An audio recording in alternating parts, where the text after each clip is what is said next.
That time of year when the days get shorter, the weather turns cold, and the lights twinkle a little bit brighter. When we bundle up and spend time with family and friends. That's right. It's the month of Stranger Things, Season 5, Volume 2. This is the wrong script. Christmas is so much more than a holiday of gifts, hot chocolate, and lights. It began a long time ago, between the pages of a book with yellowing pages and a splitting spine. A story stitched together from thousands of years and hundreds of cultures. Today, let's turn the pages of history together and take a look back at the origins of Christmas, how it became the holiday we celebrate today.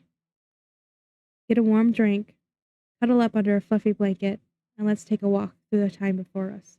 Long before Christmas became what we celebrate today, there was the winter solstice. Winter was long and cold, and the sun spent less time in the sky, and everything around you just died. The cold brought famine and sickness. The dark brought an uneasy feeling that maybe the sun would never return, and the world just felt paused. But if we humans are good at anything, it's holding on to hope, and celebrating what is past and what is yet to come. In the north, the Norse celebrated Yule, marked by feasting, drinking, and sacrifices honoring their gods like Odin, their ancestors, and rebirth. Yule lasted around 12 days, which might sound a little familiar to you. Their traditions included things like burning a Yule log, bringing evergreens indoors to symbolize life persevering even in the darkest of times, and family. Further south, the Romans celebrated Saturnalia, honoring the god Saturn. Feasting, giving gifts, gambling, turning slaves into masters, and vice versa. The streets were filled with music under a mock king, and the people were, and always have been, merry.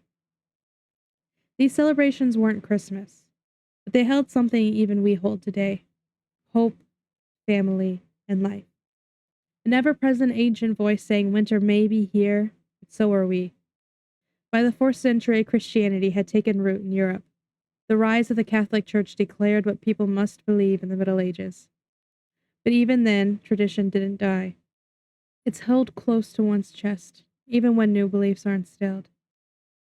The Church's decision to make the date of Jesus' birth the 25th of December was no random choice. It was a strategic move to make Christianity more appealing to the pagan cultures of Europe, shifting focus from their gods to Jesus and making the transition a little more familiar.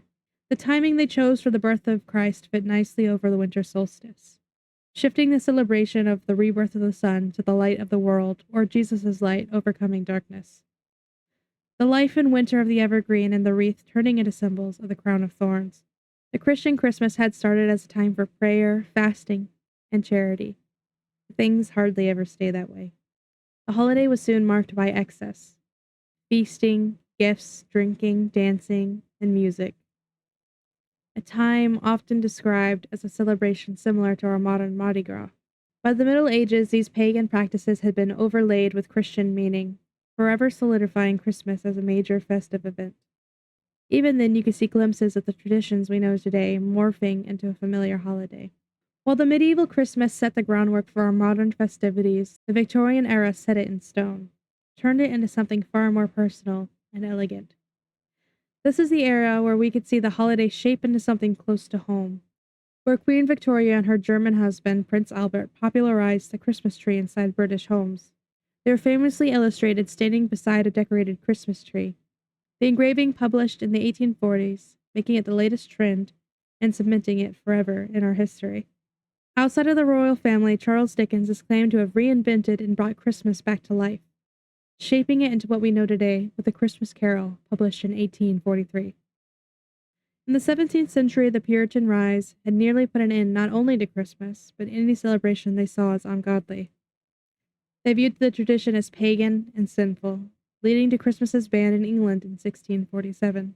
In some American colonies, you would be fined 5 shillings for participating in festivities under the rule of Oliver Cromwell.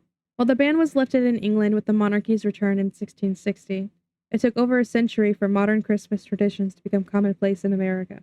With A Christmas Carol, it completely changed how the holiday was viewed.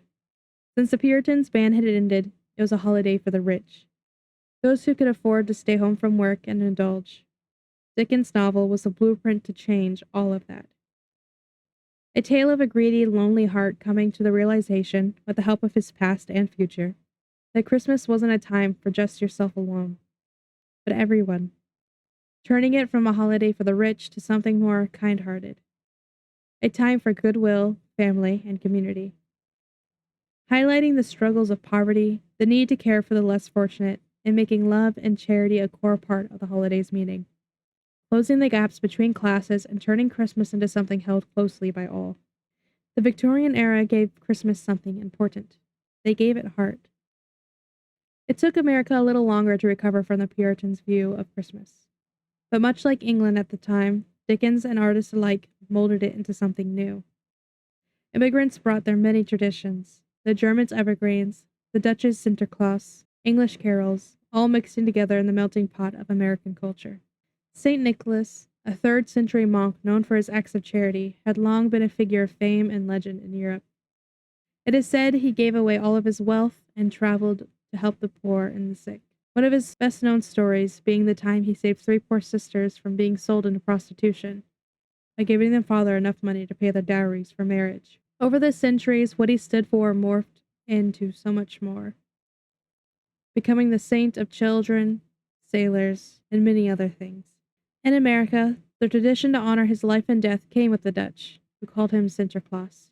In 1822, Minister Clement Clarke Moore wrote a Christmas poem called A Visit from St. Nicholas, more popularly known today by its first line, "'Twas the night before Christmas." The poem depicted Santa as a jolly man who flies from home to home on a sled driven by reindeer to deliver toys.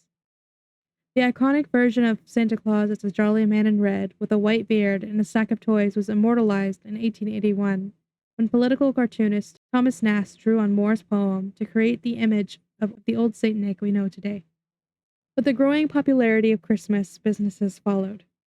After Washington Irving, an Englishman who was settled in New York City, published a series of stories describing Christmas traditions of old, marketers began to see the potential of selling goods. By 1862, the first in-store Santa appeared at Macy's. The commercial ties of the holiday only grew from there. In the early to mid-1900s, mass advertising campaigns full of holiday tunes and colorful decorations filled the radio airways and storefronts. And Macy's looked to signal the beginning of the holiday or spending season with its first Thanksgiving Day parade in 1924. And here we are today, celebrating a holiday that came long before us. A Christmas that was shaped and handed down by our ancestors over spans of thousands of years.